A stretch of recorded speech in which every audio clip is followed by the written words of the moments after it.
भाई आज की इस वीडियो के अंदर बात करने वाले हैं ऐसी डिवाइसेस के रिलेटेड जो कि आपने अक्सर मूवीज में देखी होगी। आपने मूवीज में देखा होगा कि किसी ने जाकर एक यूएसबी लगाई कंप्यूटर के अंदर और पूरा कंप्यूटर हैक हो गया। आपने ये भी देखा होगा कि भाई किसी ने कोई घड़ी पहनी हुई थी, उसने कुछ घड़ी पे जादू ही किया और उसके बाद कोई चीज हैक हो गई। तो आज इस वीडियो के अंदर बेसिकली मैं कोई जादुई चीजें तो आपको नहीं बताने वाला, बट वो टूल्स जो कि हैकर्स एक्चुअल में यूज कर रहे हैं, और मैं यहां पर सिर्फ उन हैकर्स की बात नहीं कर रहा जो कि 2 नंबरी कर रहे हैं, बल्कि वो हैकर्स भी जो कि सिक्योरिटी टेस्टिंग करते हैं। तो ये सारी जो डिवाइसेस हैं, अगर कोई गलत बंदा इस्तेमाल करेगा तो वो 2 नंबरी के लिए इस्तेमाल करेगा, और अगर कोई सही बंदा इस्तेमाल करेगा तो वो किसी भी नेटवर्क या किसी भी डिवाइस की सिक्योरिटी को एनालाइज करने के लिए इस्तेमाल करेगा। ये ऐसी मिसाल है कि अगर आप किसी पिस्टल की मिसाल लेते हैं तो अगर वो चोर के हाथ में है तो वो एक प्रॉब्लम है, और अगर वही किसी सिक्योरिटी पर्सनल के हाथ में है तो वो सिक्योरिटी के लिए यूज होती है। तो these are exactly the same. पहली डिवाइस जो कि लिस्ट के ऊपर शामिल है वो वही यूएसबी डिवाइस है जो कि किसी कंप्यूटर में लगती है और कंप्यूटर हैक हो जाता है। मैं आपको एक्सप्लेन करूंगा कि इस डिवाइस का नाम क्या है और ये किस तरह से काम करती है। इसका नाम यूएसबी रबर डकी कहा जाता है इसको, और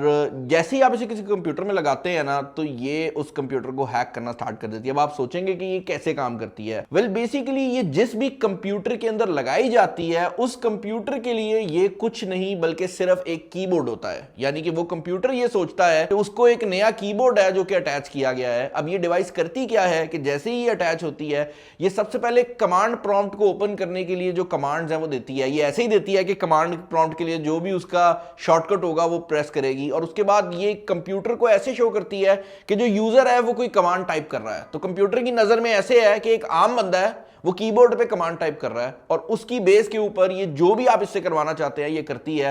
एंड एसेंशियली होता ये है कि कंप्यूटर को ये लग रहा होता है कि कीबोर्ड पे टाइपिंग हो रही है, जबकि असल में ये जैसे ही लगती है ये सबसे पहले जिस भी बंदे ने इसको प्रोग्राम किया होता है उसको इस कंप्यूटर का एक्सेस देती है थ्रू ऑनलाइन प्रोटोकॉल्स, और उसके बाद वो जो भी करना चाहता है वो कर सकता है। भाई दूसरे नंबर के ऊपर जो डिवाइस आ जाती है इसका नाम है LAN turtle. Basically LAN stands for local area network. जब भी आप कोई भी इंटरनेट यूज करते हैं, तार वाला जो इंटरनेट होता है, तो बेसिकली उसको लोकल एरिया नेटवर्क कहा जाता है। और ये जो डिवाइस है ये खास तौर पर उसी इंटरनेट के लिए बनाई गई है। जो बड़े ऑफिसेज होते हैं उनको तेज इंटरनेट की जब जरूरत पड़ती है तो वो बेसिकली डायरेक्ट वायर लगाते हैं, क्योंकि वाईफाई उतनी स्टेबल नहीं होती, और ये उसी वायर को जो है वो एक्सेस कर लेती है। एसेंशियली होता ये है कि आपकी जो इंटरनेट की तार है उसके और आपके कंप्यूटर के दरमियान में एक डिवाइस लगा दी जाती है। अब ये जो डिवाइस है जब नॉर्मल सिचुएशन में चल रही होती है तो आपके कंप्यूटर पे नॉर्मल इंटरनेट चल रहा है, आपको पता भी नहीं लगेगा कि भाई कुछ चेंज हुआ है, इंटरनेट की स्पीड भी सही आती रहती है, तो आप डिटेक्ट ही कुछ नहीं करते। बट जब हैकर चाहता है तो वो man in the middle attack इसके थ्रू जो है वो कर सकता है। मैन इन द मिडल का मतलब ये है कि वो दरमियान में इंफॉर्मेशन को चेंज कर देता है, और एक चीज होती है डीएनएस पॉइजनिंग, वो कर देता है। अब आप बोलेंगे भाई वो क्या होता है। सोचें कि मैं चाहता हूं कि मैं आपके फेसबुक का पासवर्ड निकाल लूं, मैं ये डिवाइस आपके कंप्यूटर और इंटरनेट के दरमियान में लगा देता हूं। अब होगा क्या कि जब आप YouTube खोलेंगे तो YouTube खुल जाएगी, लेकिन जब आप facebook.com खोलेंगे तो मेरी जो डिवाइस है वो आपको फेसबुक पे भेजने के बजाय किसी और डीएनएस के थ्रू किसी और वेबसाइट पे भेज देगी, जो कि लगेगी तो फेसबुक ही। आप देखेंगे फेसबुक का सारा लोगो शोगो होगा, आपके कंप्यूटर पे facebook.com ही खुली होगी, लेकिन जैसे ही आप उस पर पासवर्ड डालेंगे वो वेबसाइट एक फेक वेबसाइट होगी और आपका जो पासवर्ड है वो मुझ तक भी आ जाएगा। और इसमें कुछ ऐसे सोफिस्टिकेटेड अटैक्स भी होते हैं जहां पर आपके कंप्यूटर पे ये सब कुछ हो भी जाएगा और आपका फेसबुक का अकाउंट आपके सामने लॉगिन भी हो जाएगा। तो ये उसी पासवर्ड को पकड़ेगी और एक्चुअल असल फेसबुक को देके लॉगिन भी दे देगी, यानी कि आपको पता भी नहीं लगेगा और आपका पासवर्ड किसी बंदे के पास जा चुका है। और ये man in the middle attack के थ्रू बहुत और चीजें भी कर सकती है। फेसबुक की तो मैंने एक एग्जांपल दी है, ये नेटवर्क की जितनी भी ट्रैफिक है उसको भी मॉनिटर कर सकती है, और एसेंशियली वो सब काम जो आपके और आपके कंप्यूटर और इंटरनेट के दरमियान में हो रहे हैं ये उन सब चीजों को कंट्रोल कर सकती है। भाई वीडियो में आगे बढ़ने से पहले मैं ये चाहूंगा कि भाई आप अगर आपने चैनल को सब्सक्राइब नहीं किया तो कर लो। मैंने इस चैनल को 3 मिलियन तक पहुंचाना है, एंड आप लोग अगर सब्सक्राइब करोगे ना तो इस तरह के कंटेंट पीसेस जो हैं ये बहुत महंगे बनते हैं क्योंकि रिसर्च रिक्वायर्ड होती है। This will help us a lot. आप सब्सक्राइब कर लो। अगली डिवाइस जो कि लिस्ट के ऊपर शामिल मैं करने वाला हूं उसका नाम है हैक RF1। इसमें जो RF है वो रेडियो फ्रीक्वेंसी। आपको ये बात पता है कि अगर आप वॉकी टॉकीज की बात करते हैं या आप कोई भी ऐसी डिवाइस की बात करते हैं जो कि वायरलेसली काम करती है तो यूजुअली उसके अंदर रेडियो फ्रीक्वेंसी यूज होती है। अब एक नॉर्मल जो वॉकी टॉकी पब्लिक में अलाउड होता है वो 400 मेगाहर्ट्ज से 470 मेगाहर्ट्ज तक काम करता है, और पुलिस के जो होते हैं वो जरा ज्यादा रेंज के ऊपर काम कर रहे होते हैं। ये जो डिवाइस है हैक RF1 ये 1 मेगाहर्ट्ज से लेकर 6000 मेगाहर्ट्ज तक की फ्रीक्वेंसीज को रीड कर सकता है, जिसका मतलब ये है कि जो पुलिस का रेडियो है ये वो भी रीड कर लेता है, जिसका मतलब ये है कि जो एयरप्लेन रेडियोस यूज कर रहे होते हैं अपनी कोई भी कम्युनिकेशन है उसके लिए या फिर अपनी लोकेशन को भेजने के लिए, उसको भी रीड कर लेता है। और इसके ऊपर इतनी फंक्शनैलिटी बिल्टन दी गई होती है कि इसके अंदर एक डेडिकेटेड मैप भी होता है। तो ये ना सिर्फ उस चीज को रीड करता है बल्कि आपको मैप के ऊपर भी दिखा देता है कि ये जहाज यहां जा रहा है, ये जहाज यहां जा रहा है, क्योंकि जब भी जहाज आपस में कम्युनिकेट करते हैं ना, तो वो जो भी मैसेज भेजते हैं उसके साथ उसकी लोकेशन जहाज की और उसकी जो स्पीड है वो हमेशा भेजते हैं सेफ्टी के लिए, कि अगर कभी खुदा ना खास्ता को मसला बने तो पता तो हो कि जहाज की क्या स्पीड थी और क्या लोकेशन थी। तो ये उसको रीड करके आपको पूरा मैप बना के भी दे सकता है कि भाई कौन सा जहाज कहां पर चल रहा है। यही नहीं भाई, आप इसके थ्रू जो ये रेडियो सिग्नल्स होते हैं इनको रीड करके ऑडियो को भी सुन सकते हैं। यही नहीं भाई, आप जो शिप के रेडियोज होते हैं आप वो भी इसके थ्रू सुन सकते हैं। और काफी और डिवाइसेस आती हैं जो कि इससे नीचे लेवल पे काम करती हैं, बट अगर आपने रेडियो फ्रीक्वेंसी को टेस्ट करना है या उसको हैक करना है तो this is the most powerful tool that is on the market right now. अब भाई वीडियो में आगे बढ़ने से पहले मैं ये बात भी क्लियर करता चलूं कि आप इन टूल्स को किस चीज के लिए इस्तेमाल करते हैं वो इनकी लीगैलिटी को जाहिर करता है। फॉर एग्जाम्पल, अगर आप अपने किसी काम के लिए हैक RF1 को यूज कर रहे हैं, अपनी कोई रेडियो फ्रीक्वेंसी देख रहे हैं तो वो लीगल ही होगा। लेकिन अगर आप कोई इलीगल काम करते हैं और आप इसको किसी इलीगल एक्टिविटी के लिए यूज करते हैं तो दिस इज डेफिनेटली इलीगल।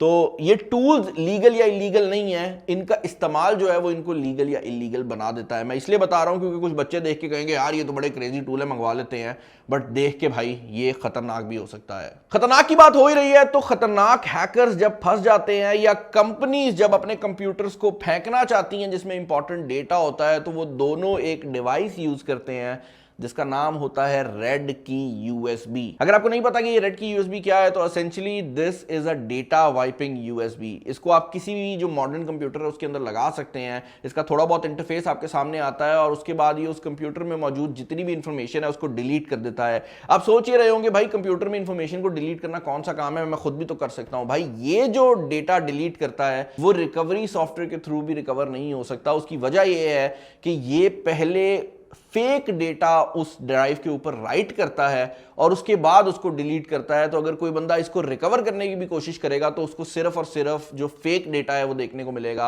आपका जो एक्चुअल डेटा है वो प्रॉपर्ली जो है वो डिलीट कर देता है। अगेन, जब कोई बहुत सेंसिटिव डेटा होता है तब इसको इस्तेमाल किया जाता है। अगली डिवाइस जो कि इस लिस्ट के ऊपर मैं शामिल करने वाला हूं इसका नाम है वाईफाई पाइनएप्पल। अगर आपको नहीं इसके नाम से समझ आई तो भाई वाईफाई पाइनएप्पल एसेंशियली देखने में एक वाईफाई राउटर लगता है और ये वाईफाई राउटर होने की वजह से आपको ऐसे ही जाहिर करवाता है कि ये एक नॉर्मल वाईफाई राउटर है। जब आप अपने मोबाइल फोन पे खोलते हैं तो आपको इसके वाईफाई सिग्नल भी आ रहे होते हैं। अब इसके थ्रू ये 3-4 काम कर सकता है। एक तो ये डी ऑथेंटिकेशन अटैक्स जो है वो परफॉर्म कर सकता है। जिनको नहीं पता इसका क्या मतलब है, इसका मतलब ये है कि अगर आपका मोबाइल फोन एक एक्चुअल वाईफाई राउटर से कनेक्टेड है तो ये ऐसे सिग्नल भेजेगा आपके मोबाइल फोन को कि आपका मोबाइल फोन डिस्कनेक्ट हो जाएगा और उसके बाद जब आपका वो वाईफाई चलना बंद होगा तो सिमिलर नेम्स वाले वाईफाई जो है ये आपको शो करेगा।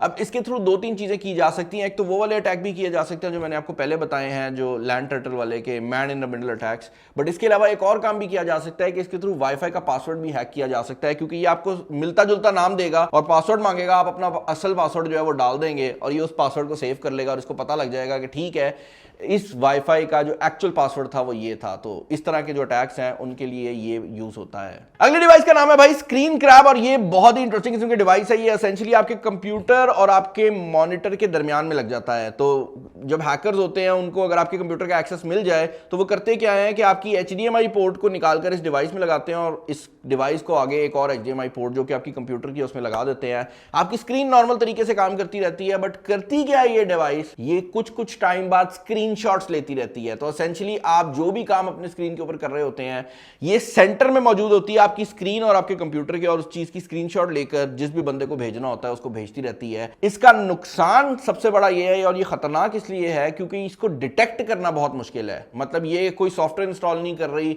और ये मतलब 20 साल भी चलती रहे तो चलती रहे, किसी को पता ही नहीं लगता कि ये लगी हुई है अनटिल अनलेस कोई बंदा गौर से देखे और इसको फिजिकली ऑब्जर्व करे। हमने एक शॉर्ट वीडियो काफी टाइम पहले बनाई थी एक केबल के ऊपर जिसका नाम था OMG केबल। ये केबल देखने में तो आईफोन की सिंपल ओरिजिनल जो केबल होती है वैसी ही लगती है, लेकिन एसेंशियली ये भी एक बड़ी खतरनाक किस्म की डिवाइस होती है। और आपने सुना होगा कि कहीं यार अगर ऐसी जगह जा रहे हो जहां पर आपको यकीन नहीं है तो मोबाइल फोन चार्जिंग पे मत लगाओ। भाई यही वो केबल है जिसकी वजह से वो आपको कहते हैं। उसकी वजह ये है कि देखने में तो ये नॉर्मल केबल लगती है और जब आप इसको अपने मोबाइल फोन पे लगाते हैं तो ये नॉर्मल चार्जिंग केबल की तरह ऑपरेट भी करती है, मोबाइल फोन चार्ज भी होना शुरू हो जाता है।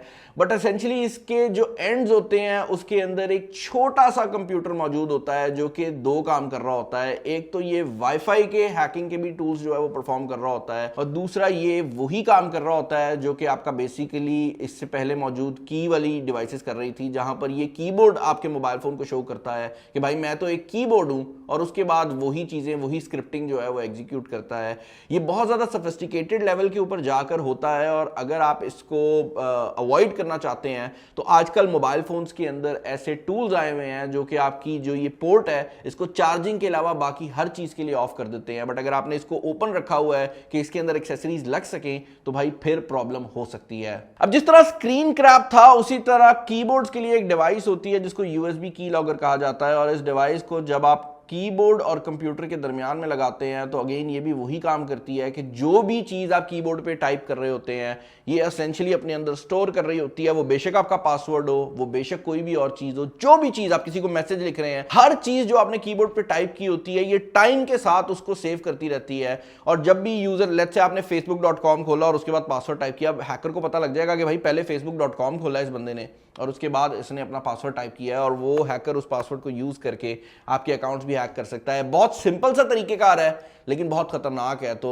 ये जो चीज है ना ये सिंपल होने के साथ साथ नुकसानदेह भी है। अगली डिवाइस जो कि हैकर्स काफी ज्यादा यूज कर रहे हैं आजकल, इसका नाम है वी फोन। ये बेसिकली एक हैकिंग टूल नहीं है लेकिन एसेंशियली ये एक फोन है जिसको आप किसी भी तरह से कॉन्फ़िगर कर सकते हैं। इसको बनाया तो इसलिए गया था कि आप बगैर सिम कार्ड के जो इंटरनेट कॉलिंग है उसका फायदा उठा सकें, लेकिन क्योंकि ये एक मॉड्यूलर डिवाइस है तो इसके अंदर हैकर्स डिफरेंट वाईफाई के मॉड्यूल लगाकर डिफरेंट सॉफ्टवेयर इंस्टॉल करके एक मोबाइल सी दिखने वाली डिवाइस को एक हैकिंग टूल में कन्वर्ट कर लेते हैं। हैकिंग की बात हो ही रही है तो भाई यहां पर ये बात भी क्लियर कर दूं कि एक और बहुत सिंपल सी दिखने वाली डिवाइस जो कि घड़ी दिखती है उसका नाम है D-Strike वॉच। ये नॉर्मल घड़ी की तरह ही मौजूद रहती है, लेकिन अगेन ये भी वाईफाई पेनिट्रेशन के लिए काम में आती है, और वो सारी चीजें जो कि वाईफाई पाइनएप्पल कर रहा था एक राउटर की फॉर्म में, ये घड़ी की फॉर्म में करती है। और इसका प्रॉब्लम ये है कि भाई इसको डिटेक्ट करना भी बहुत मुश्किल है क्योंकि एक बंदे ने अपने घड़ी में पहनी हुई है और किसी को पता भी नहीं है और ये कमांड्स एग्जीक्यूट कर रही होती है। बट ऑब्वियसली ये छोटे साइज की होती है तो इसकी जो रेंज होती है वो काफी कम होती है।